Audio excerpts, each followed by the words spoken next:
వైద్యం వికటించి 5 ఏళ్ల చిన్నారి మృతి. హైదరాబాద్ రాష్ట్ర రాజధాని నగరంలో ప్రాణాలకు విలువ లేకుండా పోతుంది. విచ్చలవిడిగా ఏర్పడుతున్న కార్పొరేట్ ఆసుపత్రిలో ప్రజలు లక్షలు ఖర్చు చేస్తున్నప్పటికీ ప్రాణాలు దక్కడం లేదు.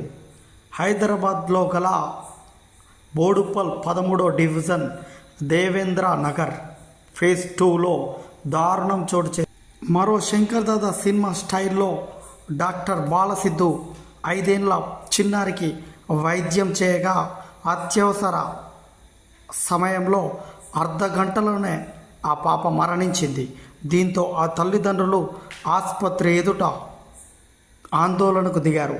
సత్యపాలి క్లినిక్ నిర్వహిస్తున్న బాలసిద్ధు పాపను బతికిస్తానని డాక్టర్ బాలసిద్ధు ఛాలెంజ్ చేసిన అర్ధ గంటలోనే పాప మరణించడంతో తల్లిదండ్రులు ఆందోళన వ్యక్తం చేశారు. మృతి చెందిన పాప నాగోల్కు చెందిన హాసినిగా గుర్తించారు.